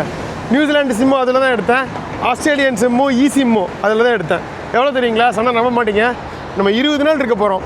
ஒரு நாளைக்கு 2 GB பேக் போட்டேன். ஸோ மொதல் 40 GB 20 டேஸு, $1250. அதாவது கிட்டத்தட்ட ஆல்மோஸ்ட் $20 40 GB டேட்டா 20 நாளைக்கு கிடச்சிருச்சு. ஸோ trip.comல நம்மளோட இப்போ கிரெடிட் கார்டு டெபிட் கார்டு வச்சு பேமெண்ட் முடிச்சிங்க அப்படின்னா உங்களுக்கு மெயில் வரும், நீங்கள் கொடுத்த மெயில் ஐடிக்கு. அதில் வந்து அந்த சிம்க்கான அந்த இது இருக்கும், ஆக்டிவேட் பண்ணுறதுக்கான QR கோடு, இல்லைனா இதுவும் கொடுத்துருப்பான், அந்த இது மாதிரி இருக்கும், அதாவது ஆக்டிவேஷன் கோடு. அதை காப்பி பேஸ்ட்டும் பண்ணலாம், இல்லை வந்து நீங்கள் ஸ்கேனும் பண்ணலாம். பண்ணிங்கன்னா உடனே ஆக்டிவேட் ஆகிடும். உங்களுக்கு சிம் உங்களோட ஃபோனில் ஒர்க் அவுட் ஆச்சுன்னா அந்த இது சிம்க்கான என்ன சொல்கிறது ஃபெசிலிட்டி உங்கள் ஃபோனில் இருந்ததுன்னா ஈஸியாக போட்டுக்கலாம், உடனே ஆக்டிவேட் ஆகிடும், டவர் வந்துடும். ஒரே ஒரு நெகட்டிவ் பாயிண்ட் என்னென்னா, லோக்கல் சிம்க்கு இதுக்கும் இதில் வந்து உங்களுக்கு நம்பர் கிடையாது, கால் பண்ண முடியாது, ஒன்லி டேட்டா மட்டும்தான். ஓகேவா? ஸோ ஈஸியாக போட்டேன். நான் இப்படி தான் போட்டேன். trip.comல உங்களுக்கு அந்த லிங்க் வேணால் கொடுக்குறேன். வெப்சைட்லேயும் எடுக்கலாம், நம்ம வந்து இதுலேயும் பண்ணலாங்க, அதாவது ஆப்லேயும். $20 இங்கே, $80 இங்கே. ஸோ ஆஸ்திரேலியா நியூசிலாண்டுக்கு நான் கண்டுபிடிச்சதில் பெஸ்ட் ஆப்ஷன் சிம் தான். அது ஆன்லைனில் எடுக்கிறது trip.comல. மற்றதுலாம் காஸ்ட்லி. அப்படியே கீழே போயிடலாம் வாங்க. காஃபி கடை ஃபுல்லாக சாப்பாடு கடையெல்லாம் இருக்குது. ஆனால் எல்லா கண்ட்ரிக்கும் இது பொருந்தாது. சில நாடுகளில் வந்து லோக்கல் சிம் சீப், அதை எடுத்துக்கணும். ஸோ ரெண்டுமே கம்பேர் பண்ணி பார்த்தா நான் எடுப்பேன் அவ்வளோதான். எது சீப்போ எது நமக்கு பெனிஃபிட்டோ அதுதான் கணக்கு, சிம்பிள். ஏன்னா சில பேர் நிறைய கமெண்ட் பண்ணுவீங்க, என்ன குமார் சிம்மு கலைஞ்சிட்டு இருக்க, சிம் இருக்குது அப்படின்னு. இருக்குன்னு எனக்கும் தெரியுங்க, பார்க்காம இருப்பேனா. ரெண்டுமே கம்பேர் பண்ணி சிம் காஸ்ட்லியாக இருந்ததுன்னா அதை எடுக்க மாட்டேன். அதனால தான் அலைஞ்சு தெரிஞ்சு லோக்கல் சிம் எடுக்கிறது. பட் இந்த மாதிரி நாடுகளில் லோக்கல் சிம் காஸ்ட்லி சிம் சீப்பு, அதனால் சிம் போட்டுக்கிறது அவ்வளோதான். நமக்கு மொத்தத்தில் பட்ஜெட்டில் முடியணும், அது எதாக இருந்தாலும் ஓகே தான். ஸோ பிரிட்ஜுக்கு கீழே இறங்கி வந்தாச்சு. ஸ்டூடெண்ட்ஸ் எல்லாம் போயிட்டுருக்காங்க, ஸ்கூல் ஸ்டூடெண்ட்ஸு. மணி 2:30 ஆச்சுங்களா, ஸ்கூல் 8 to 2:30 விட்டுருவாங்க மோஸ்ட்லி. 2:30-3 மணிக்கு. எவ்வளோ க்யூட்டாக இருக்குது பாருங்கள் ஸ்டூடெண்ட்ஸ் ட்ரெஸ் எல்லாம், சான்ஸே இல்லை. இது ஒரு இந்த கடை நான் பார்க்குறேன், காஃபியாக தான் இருக்கான்னு சீப்பாக பார்த்துட்டு இது பண்ணுறேன். இதில் ஒரு சிக்கன் கடை இருந்ததுங்க, வந்து ஒரு குவார்ட்டர் சிக்கன் வாங்கினேன். இங்கே பாருங்கள், ஃபுல் கிரில்டு ரோஸ்ட் சிக்கன். இதில் குவார்ட்டர் சிக்கன் வந்து $7, 400 ரூபாய்க்கு மேலே வருதுங்க அந்த குவார்ட்டர் சிக்கனு. பயங்கர காஸ்ட்லிங்க. சிட்னி நியூசிலாண்டோட காஸ்ட்லியாக இருக்குது. பட் ஒன்றும் பண்ண முடியாது, பசங்களாம் வந்து சாப்பிட்ருக்காங்க பாருங்கள், ஸ்கூல் பசங்க. நம்ம அங்கே உட்காந்து சாப்பிட்றதுக்கு இடம் இருக்குது, போய் சாப்பிட்றலாம். ஒவ்வொரு ஸ்கூலும் ஒவ்வொரு யூனிஃபார்மில் இருக்குது, இல்லை கிளாஸை வச்சான்னு தெரியல. லைட் க்ரீனில் இருக்குது, சில பேர் ஸ்ட்ரைப்ஸ் வச்சுருக்கு. காஃபி கடை இருக்காங்க, போய் குடிச்சிக்கலாம். சரி, இந்த ரோஸ்ட் சிக்கனை சாப்பிட்டு ஒரு காஃபி குடித்தோம்னு வைங்க, லஞ்ச் ஓவர். சாதாரணமாக சாப்பிடணுன்னாலே $1000 வேணும் சிட்னியில், அதான் நிலமை. $15 மினிமம் பாருங்க. ஸோ இதுதான் வந்து ரோஸ்ட் சிக்கன். ஓகேவாக இருக்குது, சூப்பரான டேஸ்ட்டு, ஃப்ரெஷ்ஷாக இருக்குது. நம்ம ஊர் கிரில் சிக்கன் மாதிரி தான் இருக்குது. இங்கே பார்த்தீங்களா, சாப்பாடு வந்தோன்னு வந்துட்டாங்க, கொத்திட்டு போயிடுவாங்களாம்மா இவங்க. சீகல்ஸ் பார்த்தோமே நியூசிலாண்டில், இந்த பீச் ஏரியா ஃபுல்லாக சுற்றிட்டு இருக்குங்க. கொஞ்சம் அசந்தோம், சிக்கன் காலி, அவ்வளோதாங்க. அட்டகாசமான ஹாட் சாக்லேட் சும்மா சுட சுட போட்டு கொடுத்துட்டாங்க. இந்த நிம்பா பேக் ஹவுஸ் இங்கே தான் வந்து வாங்கினேன். இங்கேயே உட்காரல மாட்டேங்க, நம்ம அங்கே போய் உட்காந்துக்கலாம் ஜம்முன்னு. எப்படி இருக்குன்னு பார்த்துருவோமா? 5.5, இது ஒரு 350 ரூபா பக்கம் வருதுங்க. பாருங்கள், ஒரு சாதாரண ஒரு கடையில் ஒரு சிக்கனும் இதுவும் வாங்கி சாப்பிட்டதுலேயே கிட்டத்தட்ட ஒரு 800 ரூபா காலி. காஃபி தான் குடிக்கலான்னு பார்த்தேன், தொடர்ந்து எப்போ பார்த்தாலும் காஃபியை குடிக்கிறோம். ஹாட் சாக்லேட் குடிப்போம் தான் இது வாங்கினேன். பொறுமையாக குடிச்சிட்டு பஸ் ஏறி மறுபடியும் கோவா போகிறோம். ஒபேரா ஹவுஸ் பார்க்க வேண்டியது இருக்குது, பார்த்துட்டு அந்த ஃபெர்ரி எடுத்து மேன்லி பீச் போகிறோம். ஓகே, பாய், வெயிட் பண்ணுங்கள். ஓகேங்க, வாங்க போகலாம். மெட்ரோ ஸ்டேஷன் பக்கத்துலேயே இருக்குது, மில்சன்ஸ் பாயிண்ட். இந்த மெட்ரோ என்ன லைன்னா T1 ஏறுறோம். ஸோ இந்த அட்டகாசமான ஹார்பர் பிரிட்ஜில் நடந்து வந்தோம், இப்போ மெட்ரோலையும் போகிறோம். ஹார்பர் பிரிட்ஜில் நுழைய போகிறோம்.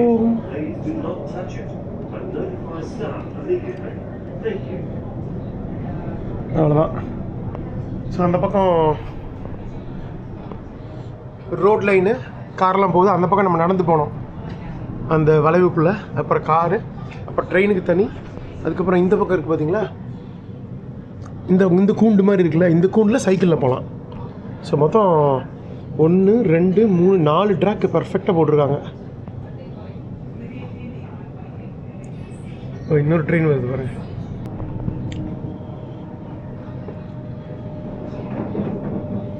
நம்மளோட வார்ஃப் வந்து அந்த பக்கம் இருக்கு, ஒபேரா ஹவுஸு. பட் தெரியுதா ஒபேரா ஹவுஸு? தேங்க்யூ. எனக்கு தெரிஞ்சு இந்த பக்கம் இருக்கிறதுக்கு தான் வாய்ப்பு இருக்குன்னு நினைக்கிறேன், இல்லை வேறு பிளாட்ஃபார்ம் பார்த்துட்டு போய்க்கலாம். ஸோ நம்பர் 6th பிளாட்ஃபார்ம் வந்துட்டாங்க. இங்கே தான் இருக்காமா சர்க்குலர் குவே போகிறது, கிளார்க் வே இல்லை, சர்க்குலர் குவே, தப்பாக சொல்லிட்டேன். இப்போ ஏறி அப்படி போயிட்டு இப்படி உங்களுக்கு ரைட் டேர்ன் பண்ணி அந்த கடல் பக்கத்தில் நிற்கும். இறங்கணும்ல அதே தான். பார்த்தீங்களா, கூட்டமாக இருக்குது நல்லா. ஓகேங்க, வந்துட்டோம். சர்க்குலர் கீ, ஆக்சுவலாக குவேன்னு சொல்லிட்டு இருந்தேன், தப்பாக சொல்லிட்டு. சர்க்குலர் கீ அப்படிங்கிறாங்க அவங்க. அந்த பிரிட்ஜில் தான் வந்தோம், நடந்தோம், மெட்ரோவில் வந்தோம். ஃபைனலாக இப்படி போகுதுங்களா அந்த லைனு, அங்கே போயிட்டு அங்கேருந்து லைனை மாற்றி இப்படி வந்திருக்கோம். இப்போ ஓரளவுக்கு சூரெல்லாம் நின்றுச்சுப்பா. ஓகே, ரொம்ப ஈஸியில் யாரும் செக் பண்ணுறதில்ல, ஒரே ஒரு டச் மட்டும்தான். மனித உழைப்பில் மாபெரும் அதிசயங்கள் நடந்திருக்கு. அப்படி ஒரு அதிசயம் தான் இப்போ நம்ம பார்க்க போகிறோம் ஒபேரா ஹவுஸ். எஜிப்டில் இருக்கிற பிரமிடாக இருக்கட்டும், இல்லை நம்ம வந்து மாயன் பிரமிட்ஸ் நம்ம வந்து பிரேசிலில் பார்க்கல, மெக்சிகோவில் பார்த்த மாயன் பிரமிட்ஸாக இருக்கட்டும், இதெல்லாமே வந்து மனிதனால் கட்டப்பட்ட மாபெரும் அதிசயங்கள் தான். இயற்கை அதிசயங்களும் சரி, மனிதனால் கட்டப்பட்ட இந்த அதிசயங்களும் சரி, மேன்மேடு அதிசயங்களும் சரி, அது வந்து ஒரு மாபெரும் விஷயந்தான். அப்படிப்பட்ட ஒரு விஷயத்தில் ஆஸ்திரேலியாவோட number 1 tourist destination, iconic Australian இது வந்து இப்போ நம்ம பார்க்க போகிற ஒபேரா ஹவுஸ் பார்க்கலாம் வாங்க.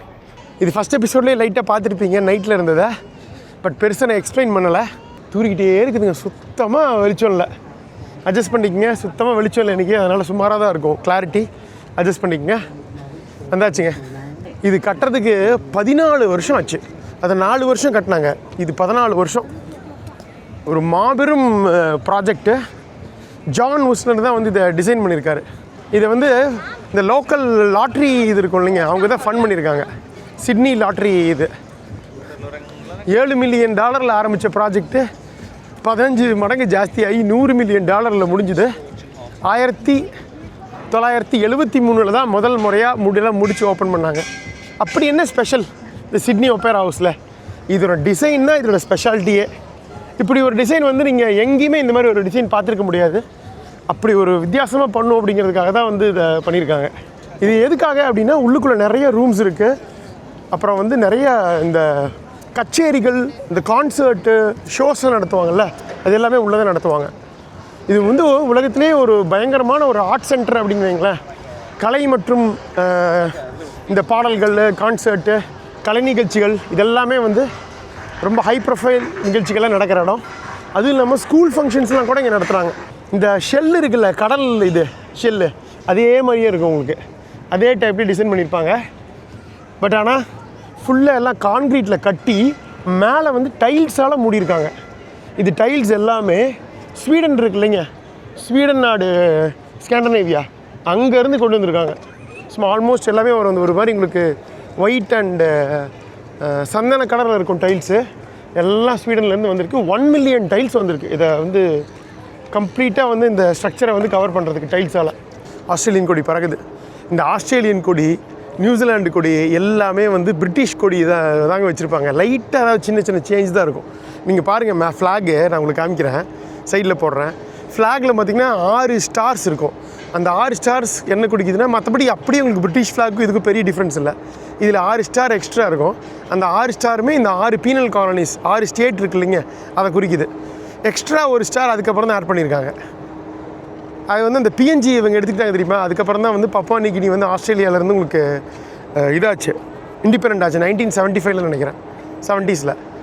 ஸோ அதனால் அதை குறிக்கும் வகையில், பப்புவாவை குறிக்கும் வகையில் எக்ஸ்ட்ரா ஒரு ஸ்டார், மொத்தம் 7 ஸ்டார் இருக்கும் இதில். இது வந்து ஒரு வேர்ல்டு ஹெரிட்டேஜ் சைட்டுங்க. இது யுனெஸ்கோ வந்து அறிவிச்சிருக்காங்க. பாதுகாக்கப்பட வேண்டிய ஒரு பொக்கிஷம் 2007 அனௌன்ஸ் பண்ணியிருக்காங்க. நல்ல பெருசுங்க, அப்படி சுற்றி வர முடியும். 7 ஃப்ளைட் எடுக்கலாம் நம்ம, போயிங் ஃப்ளைட்டு உள்ளுக்குள்ளே. சரி, உள்ளே போக முடியும், மேலே போக முடியுதான்னு பார்க்கலாம். க்ளோஸில் போய் போட்டிருக்கு லிஃப்ட்டு, தியேட்டர்ஸ், பெல்லாம், ரெஸ்டாரண்ட்டு. போகலாம் வாங்க, எவ்வளோ தூரம் விட்றாங்களோ போகலாம். சினிமா தியேட்டர் இருக்குதோ. தியேட்டர்னா இந்த தியேட்டருங்க, நாடகம்லாம் நடக்கும்ல, அந்த ப்ளே இந்த இது தியேட்டர் இருக்குது, சினிமா தியேட்டர் கிடையாது. நிறைய ரூம்ஸ் இருக்குது, மிகப்பெரிய பில்டிங், 1000 ரூம்ஸ் இருக்குன்னா இப்போ பார்த்துக்குங்க. இதெல்லாம் ரெஸ்டாரண்ட்டு, இங்கெல்லாம் அலோவ் பண்ணுறாங்க. அப்படியே வெளியில் போக முடிஞ்சதுன்னா அந்த பக்கம் பார்க்கலாம். இது எப்படி போகிறதுன்னு தெரில. வெளியில் இருந்தால் உள்ளே வந்திருக்கோம். மேலே போகலான்னு நினைக்கிறேன். மேலே போனால் பார்க்க முடியும். இருங்க, நான் பார்க்குறேன் எப்படி போகிறதுன்னு தெரில. அப்படியே வெளியில் வந்துட்டோம். ஓ, இந்த பக்கமே வந்தாச்சு. இந்த பக்கம் இது பொட்டானிக்கல் கார்டன் இருக்குங்க. கார்டன்லாம் நிறைய பார்த்தாச்சு. க்ளோஸப் பார்க்கணுன்னு இப்படி தான் போகணும். வாங்க.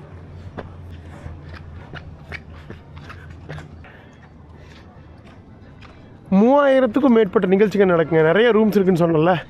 ஏதோ நம்ம புக் பண்ணி பே பண்ணி ஏதோ ஒரு நிகழ்ச்சிகள், கலை நிகழ்ச்சிகள் ஏதோ ஒன்று நடந்துக்கிட்டே இருக்கும். ஸ்கூல் ஃபங்க்ஷன்ஸோ ஏதோ ஒரு ஆர்ட் சம்மந்தமான விஷயங்கள், பெரிய பெரிய கான்சர்ட் கூட நடக்கும். ஐயோ, நல்லா பெய்யுது வேகமாக, முடியலை. தெரிச்சு ஓடுறாங்க மலையில். சுத்தமாக வியூவே இல்லை. சரியான மழை டக்குன்னு வந்துருச்சு. ஐயோ இங்கே மட்டும் தான் நிற்க முடிய மாட்டேங்குது. நிற்கலாம். சரி கொஞ்ச நேரம் கழிச்சு அப்படியே கிளம்ப வேண்டியதான் வாஃபுக்கு. ஓகேங்க, அப்படியே ஓரளவுக்கு மழை நின்று விட்டது. இது அப்படியே ஸ்ட்ரெயிட் வியூ நல்லா இருக்கா? எங்கே பார்த்தாலும் உங்களுக்கு அந்த ஒரு ஒரு இந்த இது மாதிரியே இருக்கும். கப்பலை கவுத்தி போட்ட ஒரு தோரணையாக தான் இருக்கும். பல்வேறு ஷேப்பில் அது அழகாக வந்து டைல்ஸால் கவர் பண்ணி ஒரு பிரம்மாண்டமாக்கிட்டாங்க. டைல்ஸ் ஒரு எல்லோ கலரு அப்படி லைட் ஒரு சந்தன கலர் 2 டைல்ஸ் போட்டிருக்காங்க. அப்படி மாற்றி போட்டிருக்காங்க. ஓகே, நீங்கள் பாருங்க கல்யாண கெட்டப்பில் வந்திருக்காங்க. ஒருத்தர் அழகாக இருக்காங்க. 2 பேருமே ஃபோட்டோ எடுக்க வந்திருக்காங்க பாருங்களேன்.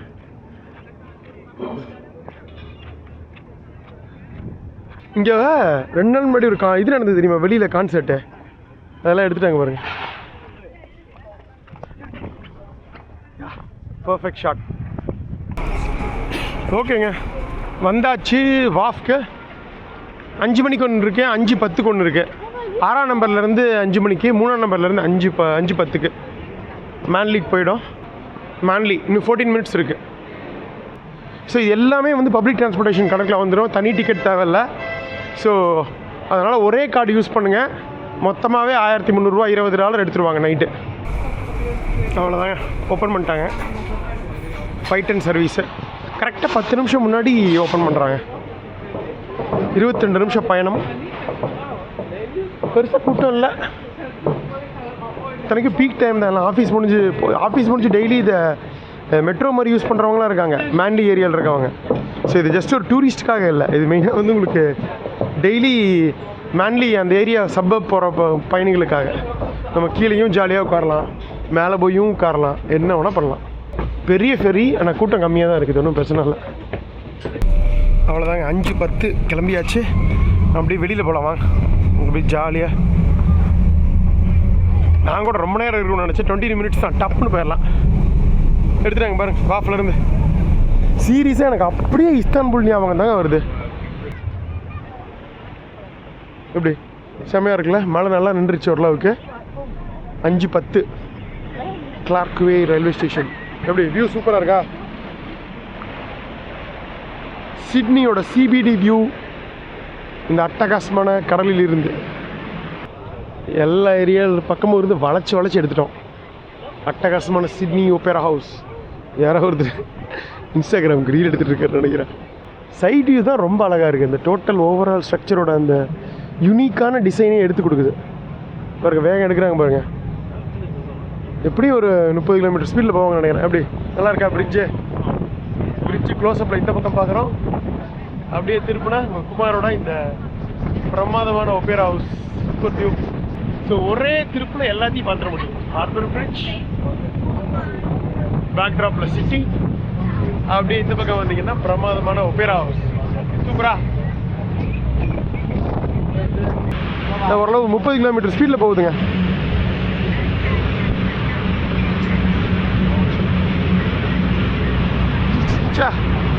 ரெண்டும் ஒரே வியூவில் அல்டிமேட்.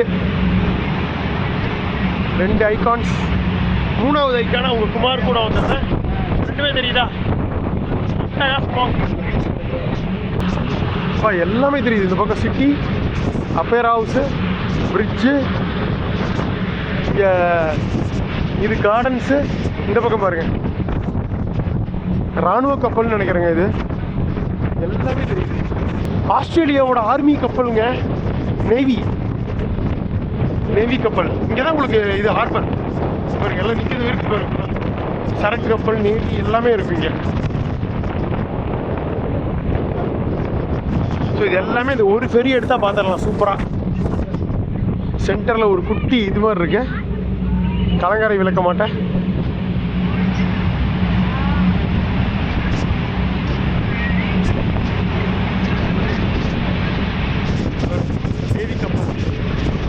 எவ்வளோ தூரம் வளைஞ்சு நெளிஞ்சு வந்திருக்கு கடல் உள்ளுக்குள்ளே. அது வரைக்கும் அது போயிட்டே இருக்கும். பரமட்டா உள்ள வரைக்கும் இருக்கு.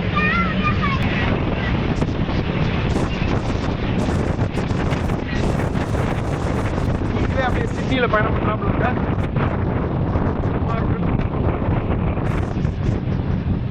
அவ்வளோதாங்க. காற்று விசு விசுன்னு அடிக்குது.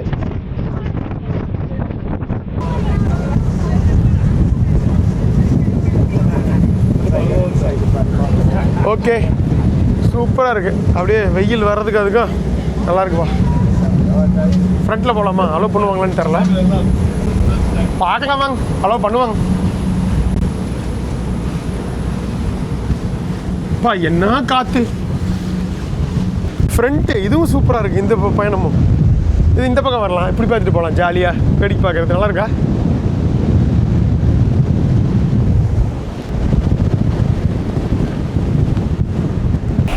மணி 5:30 வந்தாச்சுங்க. இன்னும் 2 நிமிஷம் மேன்லி பீச்சுக்கு வந்துட்டோம். மேன்லி ஏரியாவுக்கு வந்துட்டோம், அப்படி தான் சொல்லணும். ஸோ பெருங்கடலுக்கு வந்து அங்கேருந்து உள்ளே வருது பாருங்கள். இந்த பக்கம் வந்திருக்கு, அப்படியும் போயிருக்கு. ஸோ இதெல்லாம் மேன்லி சப்பப். இறங்கி ஒரு 5 நிமிஷம் நடந்தோம்னு வைங்களேன், அந்த பக்கமும் கடல் தான். எப்படி அமைப்பு ஃபார்ம் ஆகிருக்கு பாருங்க. இப்படி ஃபார்ம் ஆகிருக்கு. இது வால் மாதிரி, அது அப்படியே உள்ளே வந்திருக்கு கடலில். ஸோ எவ்ரி 20 மினிட்ஸ் இங்கேருந்து உங்களுக்கு அந்த சர்க்குலர் கேக் வந்து இது இருக்குங்க. சரி, பார்த்தீங்களா ஜாலியாக இது பண்ணிகிட்ருக்காங்க. கத்தி கப்பலில் விண்டிலேயே இது பண்ணுவாங்கல்ல, அதில் பயணம் பண்ணிட்டுருக்காங்க பாருங்க.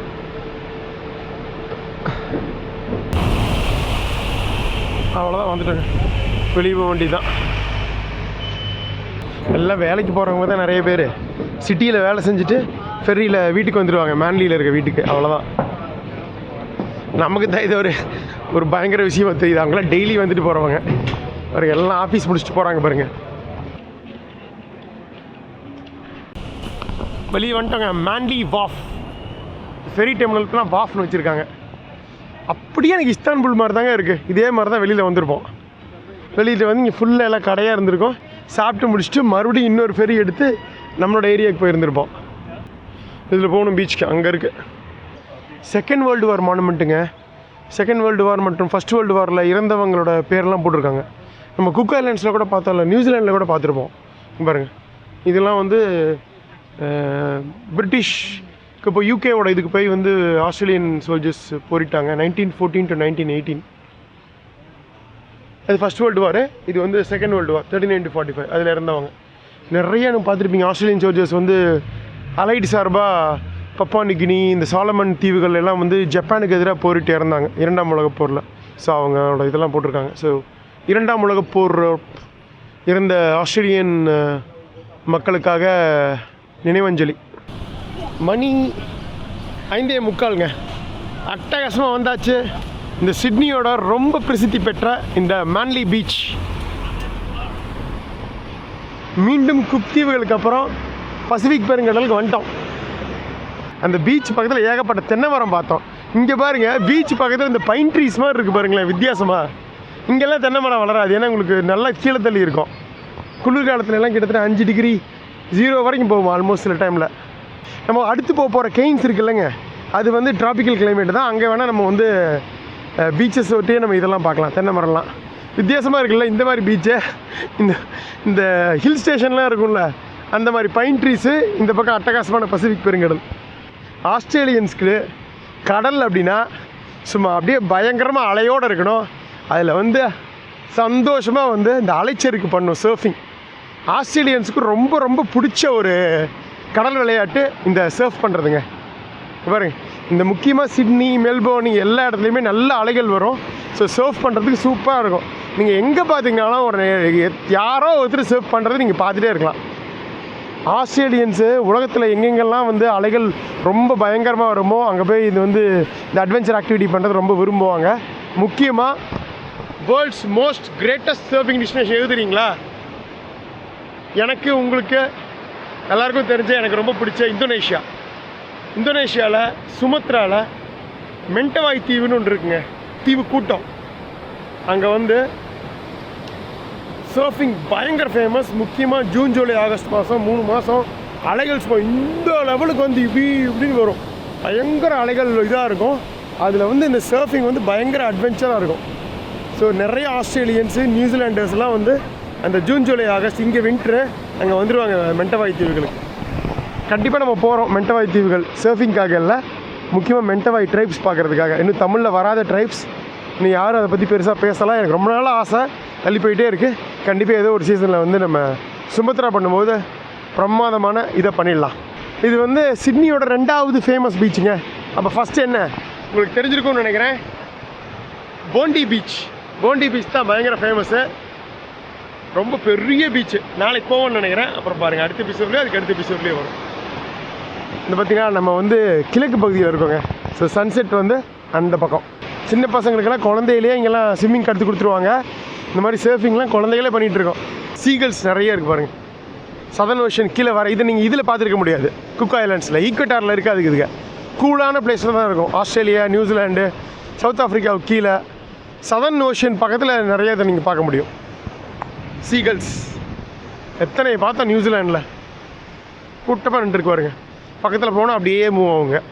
நீங்களாம் பாருங்கள், இப்போ மனித நடமாட்டம் இருந்ததுன்னா அப்படியே நகருது பாருங்கள். குடுன்னு எல்லாம் அப்படியே இதாகிடுச்சு, ஸ்ப்ரெட் ஆகிடுச்சு. கொஞ்சம் நேரம் என்ஜாய் பண்ணலான் இருந்தேன். இந்த மலைக்கு பொறுக்கலைங்க, மறுபடியும் மழை வந்துருச்சு. எல்லாம் தெரிச்சு ஓடுறாங்க. அந்த பக்கம் போயிடலாம் வாங்க. எப்படியோ அட்லீஸ்ட் வந்து ஒரு 1/4 மணி நேரம் என்ஜாய் பண்ணிட்டோம் பீச்சை. அப்படியே உட்காந்து ரிலாக்ஸ் பண்ணிகிட்டு இருந்தேன், தூர ஆரம்பிச்சிருச்சு. இங்கே அப்படியே நின்றுக்க வேண்டி தான். மணி 6:55ங்க. இன்னுமே வந்து அப்படியே லைட்டாக தூரலாக தான் இருக்குது. பயங்கர டிம்மாகவும் இதாகவும் தான் இருக்குது பாருங்க. ஒன்றுமே தெரில, பயங்கர மேகமூட்டமாகவும் இதாகவும் இருக்குது. பட் ஓகே, இந்த அட்டகாசமான மேன்லி பீச், முக்கியமாக இந்த பசிபிக் பெருங்கடலை பார்த்துட்டோம். சரி, அப்படியே கிளம்புறாங்களா? பாய் பாய், நாளைக்கு மீட் பண்ணலாம் மீண்டும் வேறு ஏதாவது ஒரு பீச்சில். ஆஸ்திரேலியன் ஃப்ளாக் இருக்குது. 1859ங்க. பா, 120 வருஷம் பழமையான ஹோட்டல். எவ்வளோ ஹோட்டல்ஸ் எல்லாம் பார்க்குறோம், இந்த மாதிரி ஹோட்டல் பார்க்கும்போது பயங்கரமாக இருக்குது. அப்போவே எப்படி கட்டியிருக்காங்க பாருங்கள். எல்லாம் இந்த இவங்களை வச்சு கட்டினதுங்க. காலையில் பார்த்தோம்ல, அந்த கன்விக்ஸ் ஜெயில் குற்றவாளிகளை வச்சு கட்டினது, கைதிகளை. பழங்காலத்து ஹோட்டல் 1859. போகலாம் வாங்க. வந்துட்டேங்க, அட்டகாசமாக வந்தாச்சு. அந்த பக்கம் போயிடலாமா? ஒரு அடியை எடுத்துடலாம். இதிலே முடிச்சிடலாமா? இந்த ஐகானிக் ஒப்பேரா ஹவுஸ்லேயே முடிச்சிடுவோமா? ஸோ பாருங்க, அந்த பக்கம் பிரமாதமான பிரிட்ஜு, இந்த பக்கம் வந்து ஒப்பேரா ஹவுஸு மற்றும் உங்கள் குமார். ஸோ இந்த அட்டகாசமான ஆஸ்திரேலியாவோட ஹிஸ்ட்ரியை சூப்பராக பார்த்தோம். ஆரம்பித்த இடம் அந்த ராக்ஸு, ஆஸ்திரேலியா பற்றின தகவல்கள் நிறைய பார்த்தோம். சிட்னி இங்கே தான் முதல் காலை வச்சாங்க. 1788 கேப்டன் குக் வந்தது, அப்புறம் முதல் கப்பல் வந்தது. அந்த தகவல்கள் எல்லாம் பார்த்தோம், சூப்பராக இருந்தது. ஃபைனலாக அந்த பிரிட்ஜில் நடந்தது அட்டகாசமாக இதில் வந்து பார்த்தது. முக்கியமாக இந்த சூப்பரான பசிபிக் பெருங்கடல் எவ்வளோ தூரம் உள்ளே வந்திருக்கு பாருங்கள். இந்த ஹார்பரில் வழியாக அழகாக பயணம் பண்ணது, மேன்லி பீச் பார்த்தது எல்லாமே சூப்பர். வந்து சேர்ந்துட போகிற ஒரு சில நிமிடங்களில் வந்து விடுவோம். உங்களுக்கு பிடிச்சிருக்குன்னு நினைக்கிறேன். மறக்காமல் லைக் பண்ணிட்டு பாருங்கள். நான் அப்படியே ஆப்போசிட்லேயே மெட்ரோ ஸ்டேஷன் இருக்குது, ஏறி போகிறேன். லைக் பண்ணிட்டு பாருங்கள், ஃப்ரெண்ட்ஸ் எல்லாருக்கும் ஷேர் பண்ணுங்கள். ஃபஸ்ட் டைம் யாராவது பார்க்குற இடத்துல உடனே சப்ஸ்கிரைப் பண்ண வேண்டாம். ஒரு 4 வீடியோ பார்த்துட்டு நம்மளோட ரான் ரியல் கண்டென்ட் உங்களுக்கு பிடிச்சா மட்டும் சப்ஸ்கிரைப் பண்ணுங்கள். நாளை மீண்டும் வேற ஒரு இதில் சந்திக்கலாம். அட்டகாசமான இந்த ஒப்பேரா ஹவுஸோட இந்த விளாகை முடிச்சலாங்க. பார்க்கலாங்க. நன்றி, பாய். செம வியூ. இன்னும் இருட்டில் பாருங்கள், இன்னொரு 1/4 மணி நேரம் ஆகும் இருட்டுறதுக்கு.